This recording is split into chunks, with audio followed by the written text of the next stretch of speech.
Kat lampareng rata tanpantara Prateng sukuning harga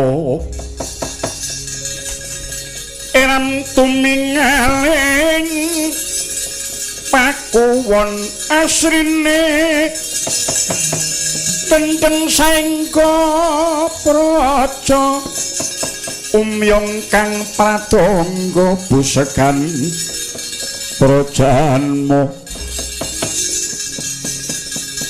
busekan prajanmu us manjing pagedhunganing rata nenggih narpati nyengga Prabu Karna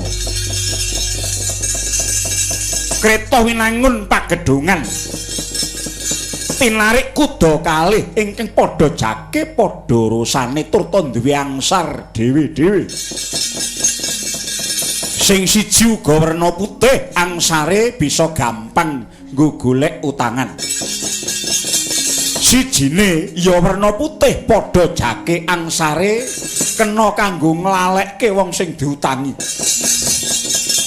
kenek kusir wis mapan dununge dhewe-dhewe sinengkrak lampahing kendali kuda mampu nglakuning kreta sacengkang ora ngambah lemah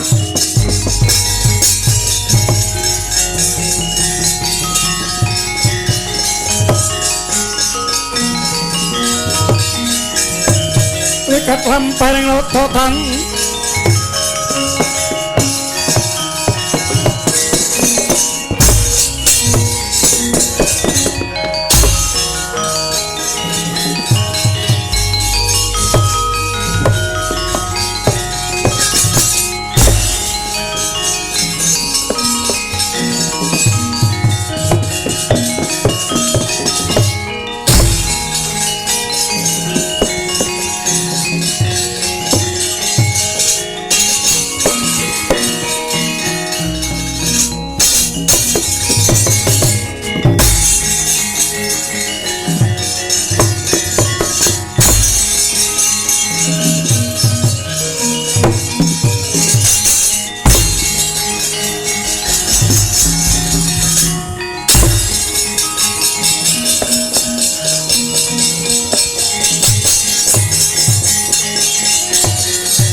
Sumareka den prayitna semurire iku ambalik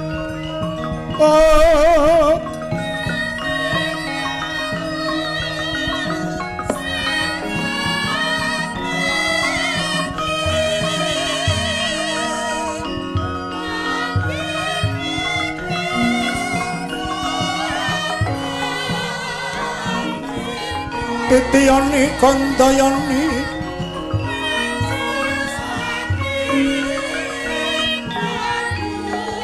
Trisanya Purnama Siti Kilar-kilar semeti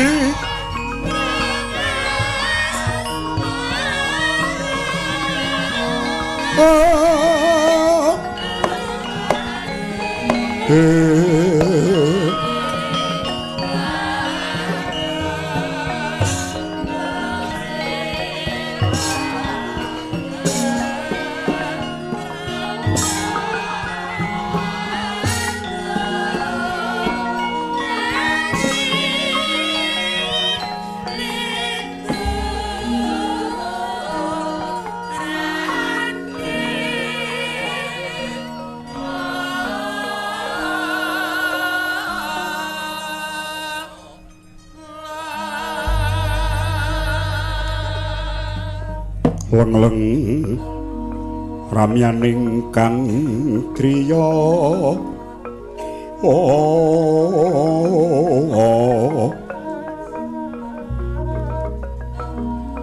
leriwang candra katawengan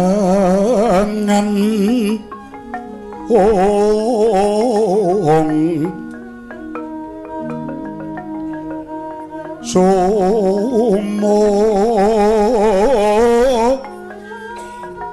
ing tias katuridhan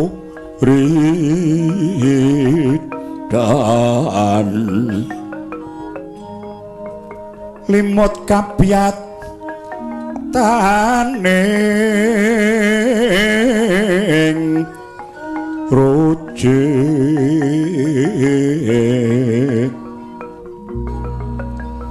rem-reming driya manawong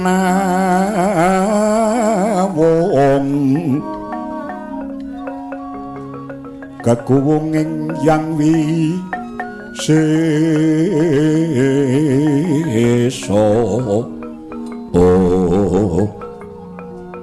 kakuwunging yang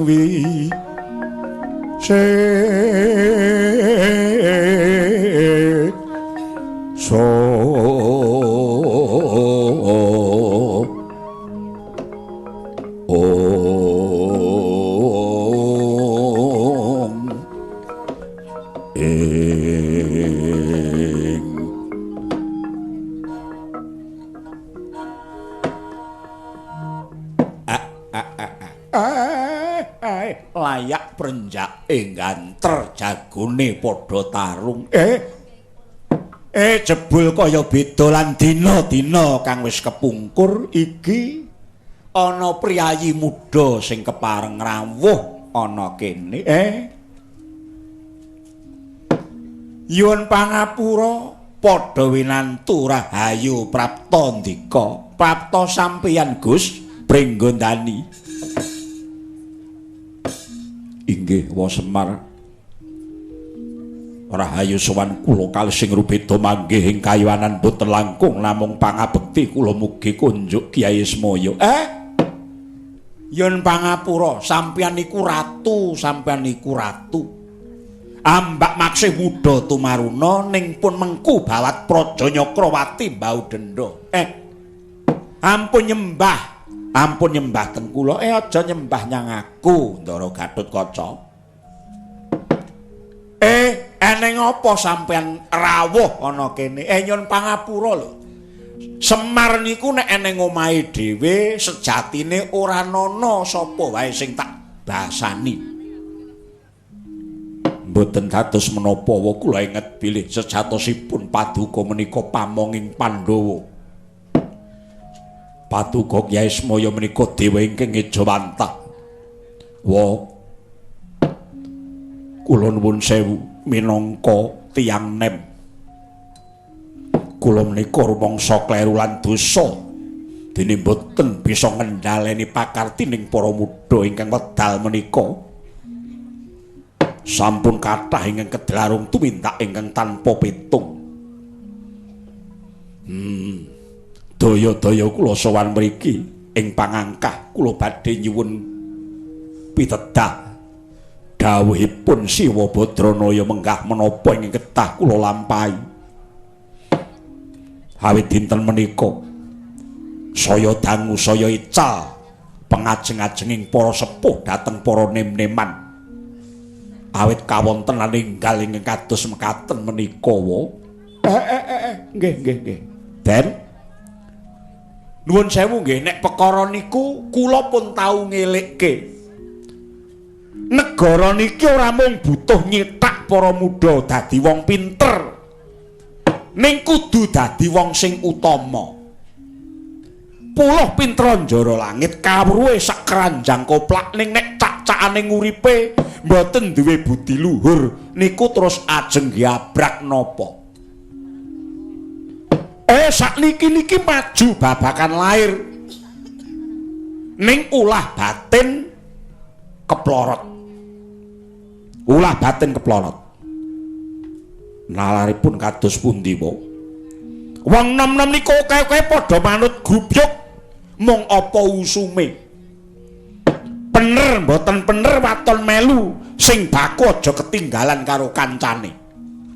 Den jaman aku ngemong begawan Palasara mbiyen. Cak-cakaning cah nom ora kaya saiki iki.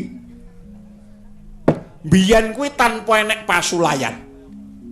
Nalika aku nderekke buyutmu begawan abiyasa.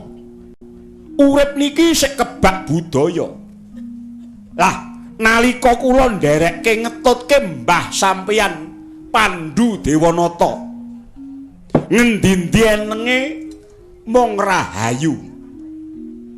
Pundi-pundi entene mung rahayu lan rahayu. Nggih babagan niki wong sing jalari atiku tansah samar. Ndur srana menapa ing ketah kula dandani wo. Pancen mboten gampang, mboten gampang. Merga sakniki wis akeh sing padha lungguh kursi duwe pangkat. Mongko sangune mung kepinteran tok, tumindake ora patut, manembah ora turut karo pernatan ora manut nek dielikke ngajak gelut. Niku cak-cakane. Senajan boten kabeh. Ning kula nggih bingung ngrasake kawontenan niki, Gus. Lah karep sampean sejatosipun kula kepingin nderekaken Kyai Badranaya. Monggo kula pundi, monggo kula boyong tumunten. Lenggah sakwetahipun wonten negari Cintakapura. Karepe Siwa Semar mboten namung mapan wonten ing Klampis Sireng ngriki nanging badhe kula boyong dhateng Cintakapura. Awit negari Cintakapura nandhang pagebluk Mayangkara ingkang anjalari pepejah. Kula aturi mesakaken miwah penandhanging para muda keparenga ngengetaken sedaya ingkang klintu ing patrapa. Bumi gonjing langit kelap-kelap. Katon lirik kincanging alis. Risang mawe gandrung sabarang kadulu.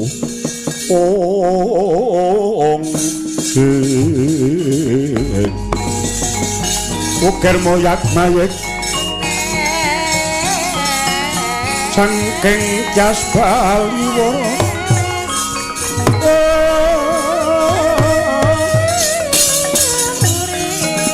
mare sang kantrum Ali Sumitra Tanglaya Parang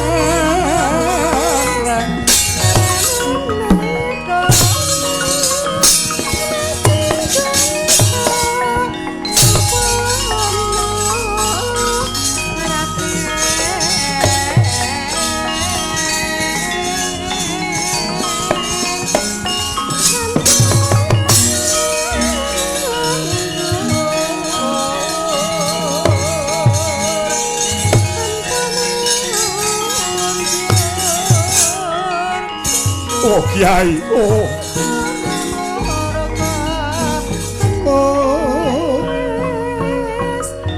Kala sing ras sangan kong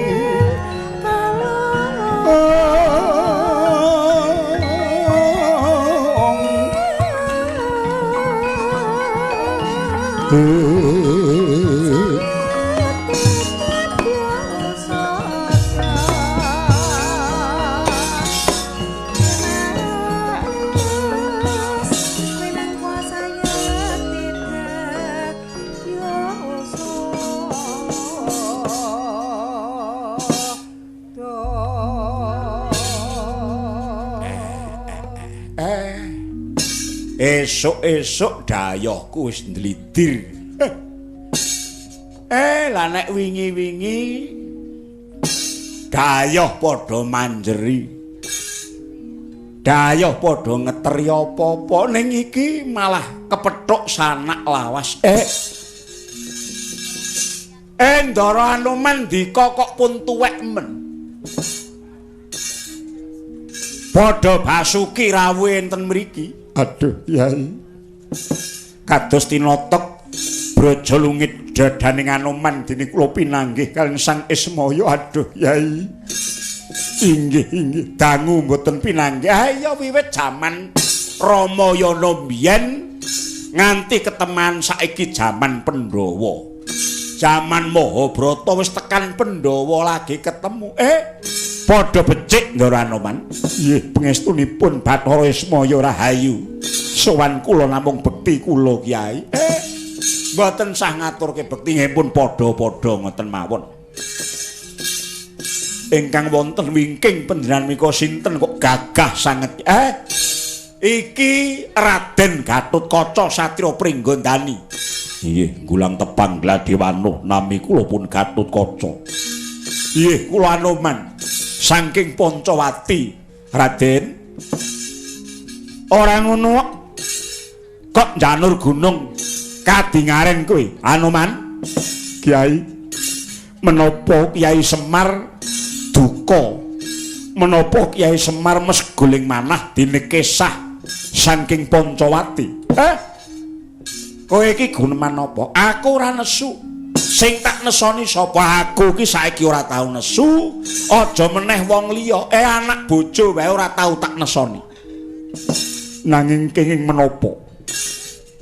Sakmangke Pancawati sepi samun. Kados kita ing pejah, Yai. Kula ugi ngrumaosi nalika jaman Ngalengka upami kula boten dipun tenggani Kiai Semar, dewa ingkang ngejawantah.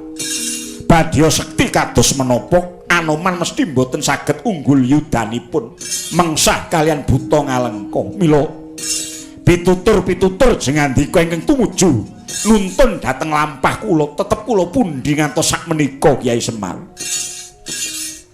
Anoman, kula negara Pancawati saiki sepi samun. Mboten namung sepi samun nanging sakmangke kaparak ing pagebluk. Kathah sesakit awis boga miwah wastra. Malah sugengipun pepunden kula sinuwun Prabu Rama Wijaya sakmangke namung tansah maca udrasa. Menika menapa ingkang anjalari, Kyai? Ngene. Prabu Rama kae jane gaweane wis rampung. Rama Wijaya kae jane darmane wis purna. Dasamuka wis mati, kuwi tegese wis bar. Jaman semono kae. Cara-carane kae wis ora payu. Kok ijik mbok tutke. Sugriwa ke awake wis krepo. Mrene wis ora kaya mbiyen. Nek dek semono pancen kabeh kethek Pancawati kuwi budaya. Tur jangkep babakan wewangunan undagi kapihanala lan liya-liyane. Kethek sing pinter joget ya ana luwih-luwih. Kethek-kethek Pancawati padha wasis lan pinter tetabuhan. Inggih, Kyai, kowe kelingan nalika Sugriwa ngendhang kowe genter anggota ngrebab Anila Bonang. Anggeni ndemung cocak rawun nyaron. Kethek rai celeng ngethuk.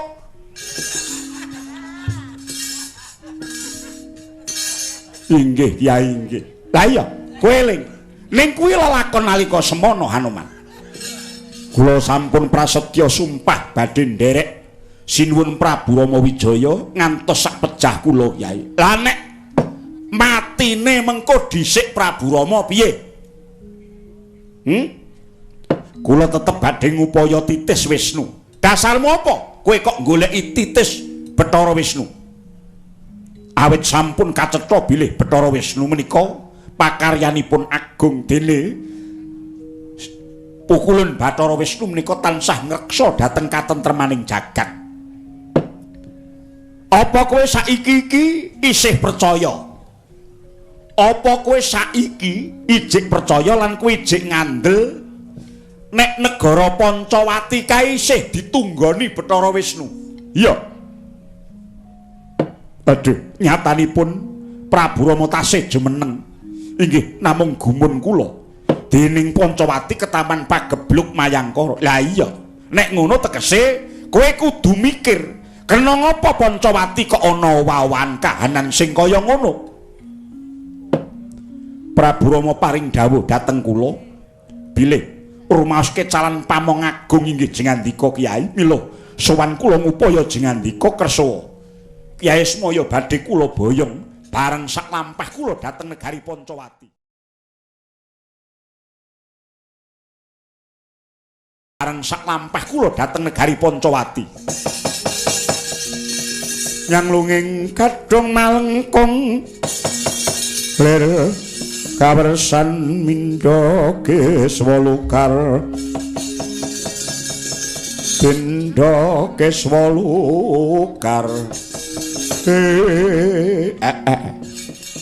wis pirang-pirang taun aku lunga saka Pancawati ora ning wong nakokke ora nek wong ngabarke bareng saiki begeblok kok do goleki Semar karepe apa?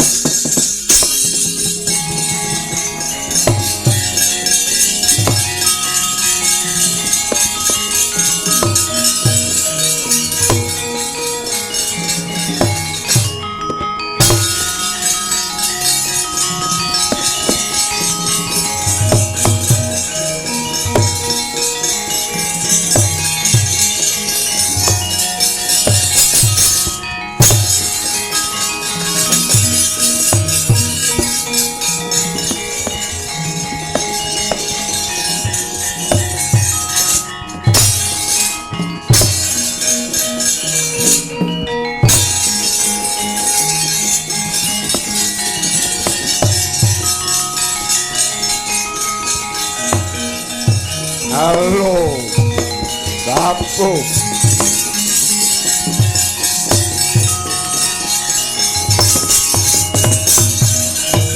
Surya Putra Narpati Ngawangga lan Pandhawa tur kadangi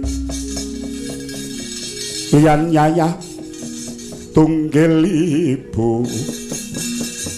Kalah amit pasang kaliman tabi sinabeto nyiloduni tumi boeng tawang-tawang Kyai Semaya aku ingkang prapta ing kene. Iya padha becik praptamu Narpati Ngawangga Prabu Surya Putra. Iya Kyai Semaya lakuku manggih rahayu Pate Sengkuni prayogakna. Iya Kyai Semar semono uga Raden Dursasana. Yo Kyai Semaya yes kurang kepenak. Eneng apa meneh niki? Rawuh sampeyan mriki. Aduh luput. Nyuwun gunging samudra pangaksama ya Kyai. Tekaku raliya kepengin aweh pawarta lamun to ngestina samengko ketaman Wiyadi. Lareng Bogawasta lara tular tumular. Uriping kawula ketula-tula ujaring mangsit yen to bisa mboyong Kyai Semar iki bakal wayula jati ribeting Praja Hastinapura. Mula tekaku nyuwun senjata pitulung kelawan Kyai Ismaya kersa tak boyong bareng lakuku marang Praja Hastinapura minangka srana negara Ngastina Waluya jati. Kyai Semar teteh cetha pangandikamu Prabu Karna. Ning aku ora iso mangsuli. Kyai, apa ingkang ngiwi-iwi rasamu? Upama mangu-mangu melu Sata Kurawa tak jaluk aja nyawang Kurawa. Nanging nyawanga putumu Narpati Ngawangga Prabu Karna Basusena iki isih putumu. Lah iki. Angglagyar mbutuhke terus ngaku putune. Ya nek diurut pancen bener kowe iki putuku merga kowe iki anak Bathara Surya, mongko Surya kuwi anak Semar, tegese kowe iki putuku. Mula tak rungokke ket mau kok kowe emoh nyebut Kakang Semar menyang aku, kowe pekewuh nek disalahke wong. Ya bener nek diurutke aku iki mbahmu, bener. Ning aku ora iso mangsuli. Ngene ya rasa kekian gunem sing tanpa guna ya Semar. Nyatane uripmu ciklu-ciklu nganti jambul wanen ora ana sing mikir. Sak anak rabimu wiwit biyen ya gur kaya ngono. Ayo. Melu menyang negara Ngastina bakal mukti wibawa. Kasur tumpuk tunda sanga mangan makendung-kendung. Gelem ya Semar.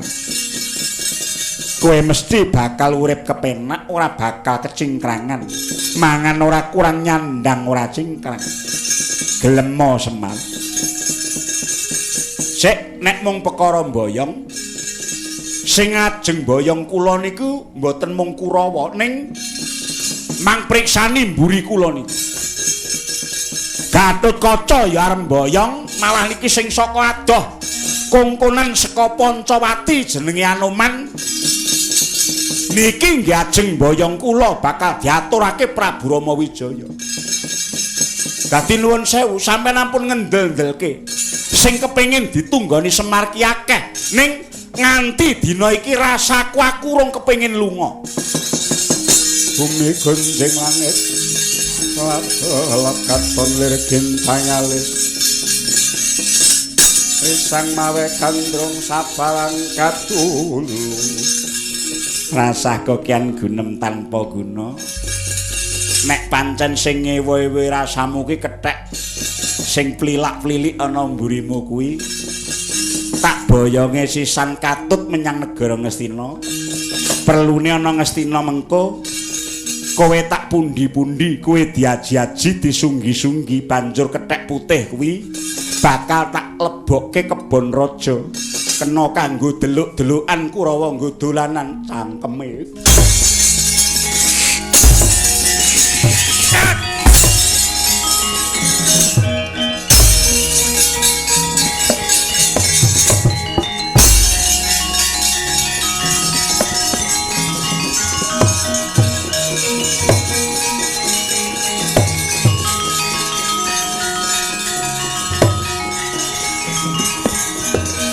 Minggir.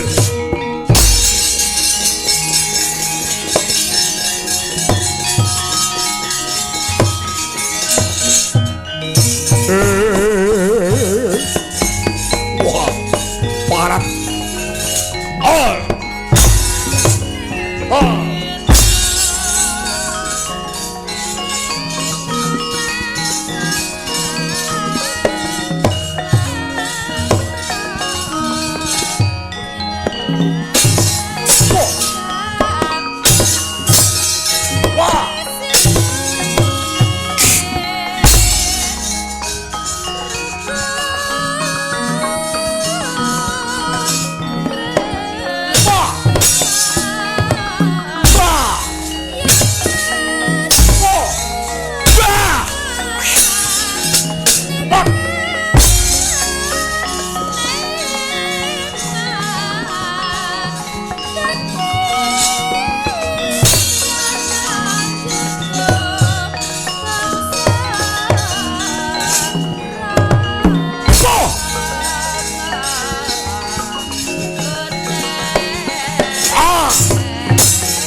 yan pa wek yut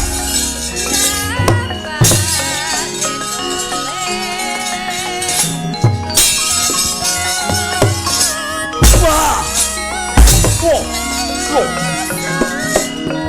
wah wah et wah wek at wah ah wek what wah wek wah at what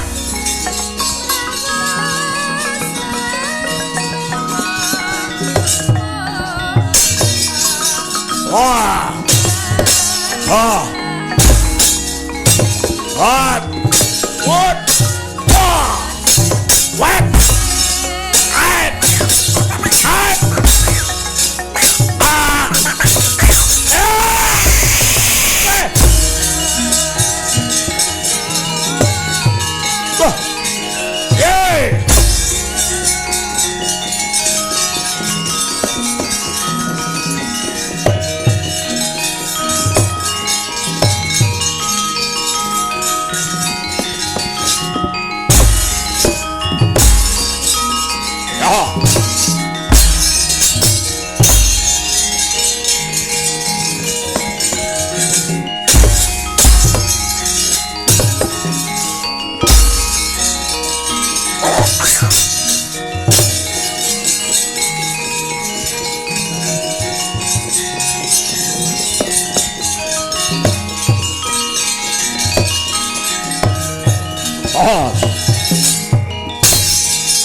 iya wah iso mong lho wong kethek kaya aku budiku kaya menungso timbang kowe wah rasaku kencang Bandara Raden Mas Haryo Citra ilang nyawamu hut hut bah bah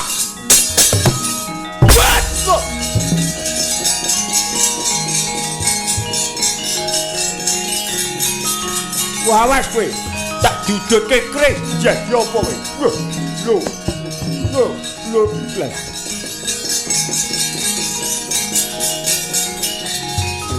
ya apa iki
Narpati Karnaba sayun-ayunan mungging rada manik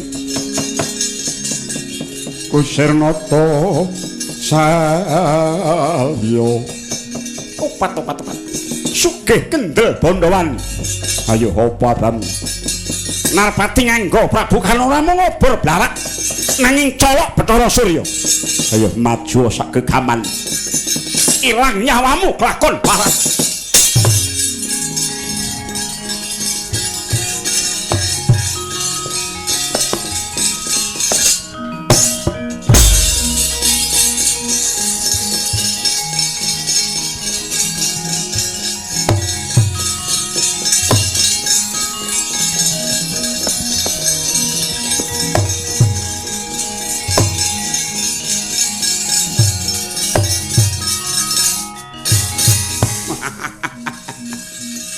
Jare kowe bisa tata jalma. Iya.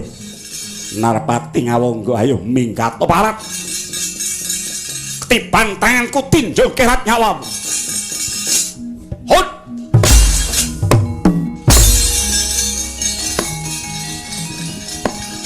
Hut. Hut. Bah. Hut. Bah. Wah. Bah.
Doleren ora.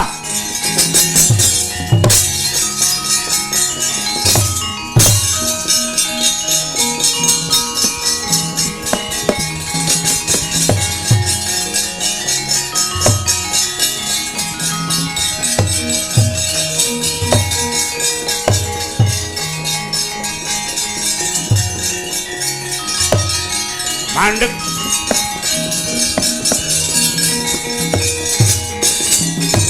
Semareka den prayitna semurir iko ambali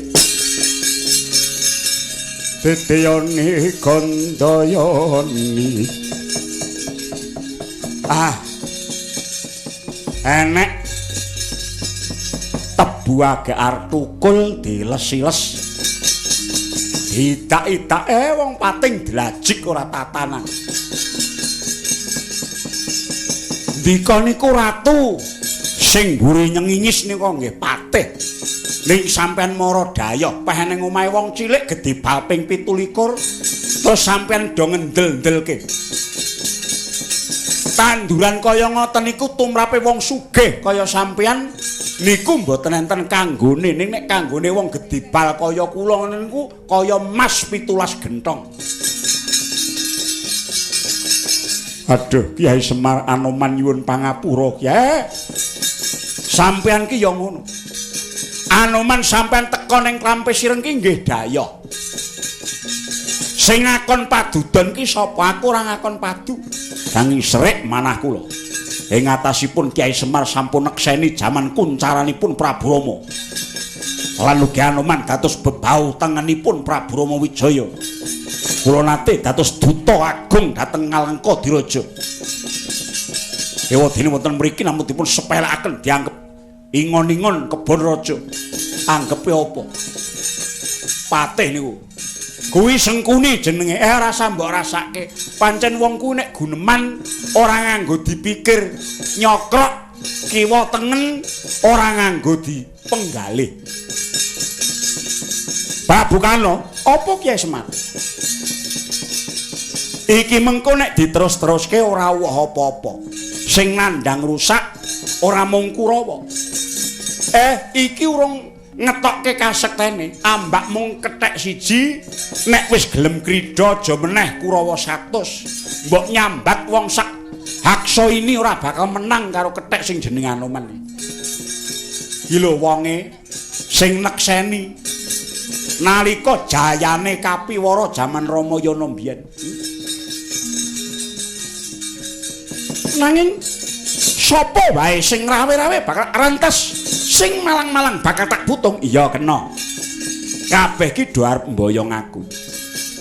Ha wong sing arep diboyong mung begegek neng kene kok kabeh do bingung. Ngene. Gandeng rasaku ora kepengin melu sapa-sapa wektu iki. Aku duwe penjaluk.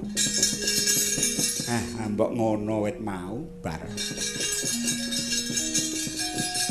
Mbok wis genah apa wae, wis pancen wong keserakat wong ora duwe iki rekoso. Apa meneh iki arep ngadepi dina gedhe kaya ngene iki.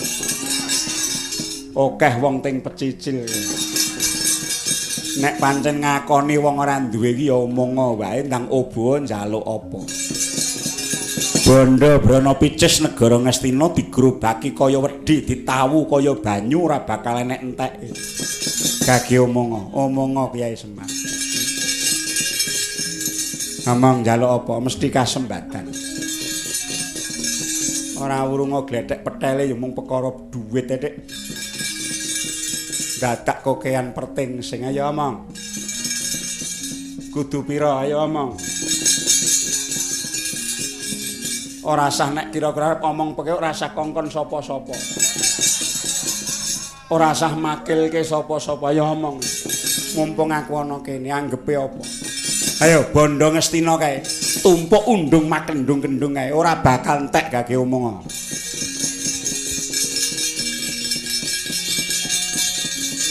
Gosek iki dudu perkara bondo Brana Picis. Alah apa engko arep mubeng-mubeng kok mesti tundone tekan entek-entekan ya mesti mung perkara kuwi. Ya arep kepiye sing jenenge wong urip ki sing digoleki mesti mung gemah ripah lo jinawi. Ayo. Ayo mong. Delalah. Wong ki nek uripe mung diseni karo bab-bab sing kasat mata, rumangsamu wong urip ki apa kaya ula mung arep nglungsungi. Apa bakale wong ki ora modar? Dawa-dawane umur ki mung 100 taun kuwi wis arang wong di umur 100 taun nek jaman saiki. Isih suwe le dipendhem bumi tinimbang uripe. Aku ora njaluk bondo tak nggo apa. Aku ki ora butuh apa-apa. Luwih-luwih wis putu. Adek rumangsamu. Ayo ngendika Kyai. Ha iya aku tak omong ning sing mirengke aja mung Prabu Karna, aja mung Patih Santolotis. Aja mung Anoman nanging uga Gatotkaca. Inggih Kyai, inggih Kyai Semar. Aku kepi-kepi wiwit biyen ning durung kelakon. Kepengin cecunduk kembang pudak Tunjung Biru. Sekar pudak Tunjung Biru. Mbah piye caramu goleki nek kowe teka kene sukutuk-kutuk nggawa penjalukku mau? Ya sapa wae bakal tak tutke tak tunggoni.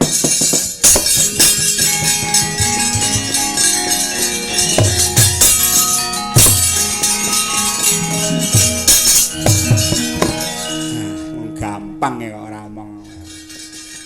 Wong kembang pudak kira genah kembang pandan, mongko pandan kuwi tuwa sak nggon-nggon. Amung gampang kaya ngene kaya ayo cetha dhisik aku. Ora gelo nggo mung kuwi tok. Omonga cekakne. Pumpung ngene iki.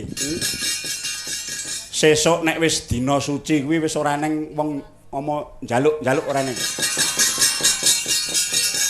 Tak watesi sadurunge dina suci kowe omong. Ya ming kuwi penjalukku.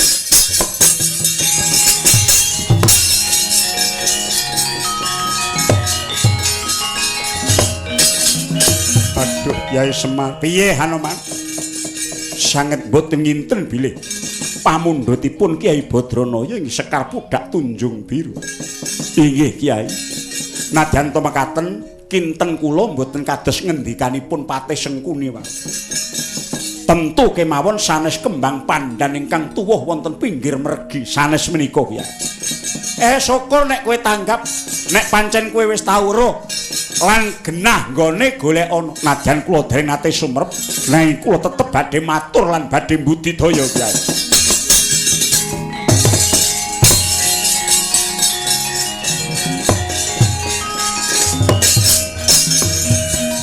Kyai Semar nyuwun pangapunten ingkang agung. Tentu kewala bingung raosing manah kula. Rening nyatanipun Sekar Pudak nanging wonten tetembungan Tunjung Biru, tegesipun menika mboten barang setunggal Kyai. Awit sak ngertos kula menawi Tunjung menika naminipun kembang trate. Menawi Sekar Pudak menika Sekar Pandan nanging Tunjung Biru menika Sekar Trate. Aduh Kyai, najan sampun wonten gegambaran kados mekaten nanging kula mboten badhe gegabah. Mboten namung badhe nyampur kembang pudak lan Sekar Tunjung Biru Kyai. Golek ana manut neting ati. Neting ati ngetan ketemu ngetan ngulon ketemu ing kula.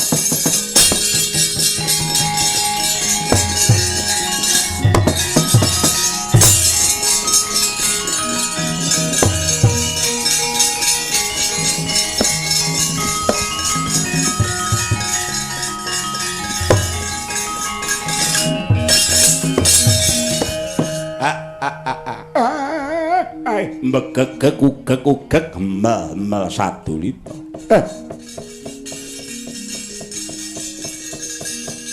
Ya dikaya ngapa wae sing jenenge menungsa sing winasis kuwi wong sing wis kuat lan benerke tindak sing wis melenceng.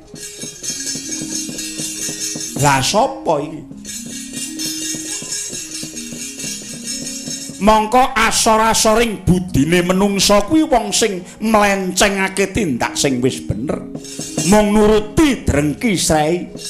Mongko sapa sing nguja marang drengki srei ya ing kono iku wong mau wiwit nyiksa awake dhewe lan uripe ora bakal tentrem. Tak sawang lakuning menungsa saiki rata-rata mengkono. Ya mung aku duwe penjaluk kembang pudak Tunjung Biru saka pangrasaku. Nadyan tunggak jarak merajak tunggak jati mati tegese donya iki sing elek pirang-pirang sing becik mung kari arang-arang. Ora ketang sak propirane mesti enek wong sing gelem cedhak lawan kembang pudak Tunjung Biru. Lan menungsa sing weruh kekarepane Semar ya kuwi menungsa sejati.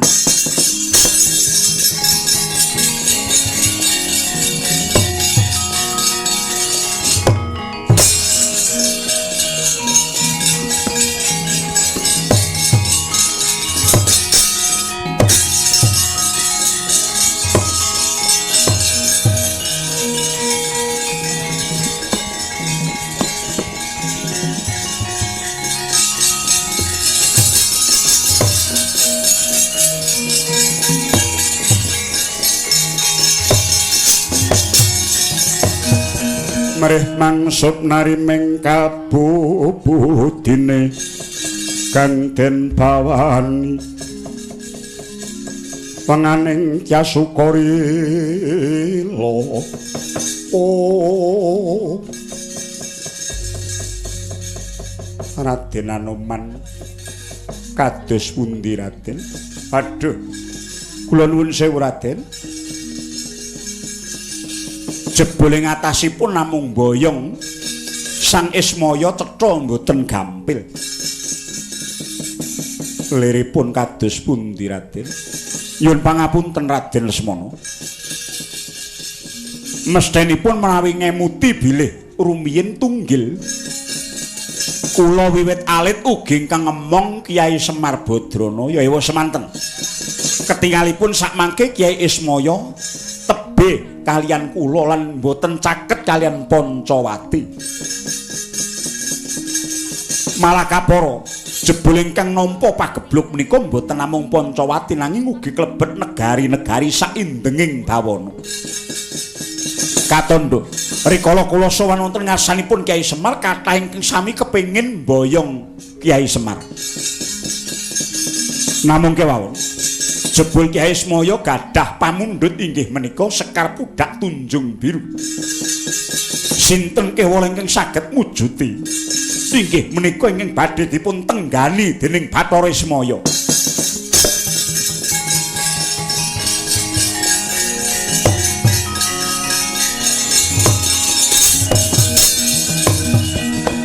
Aduh Raden, menawi tetela mekaten sampun dados ciptaning Lesmana, rehning kula sampun tampi dawuhipun Kaka Prabu Rama supados anjampangi.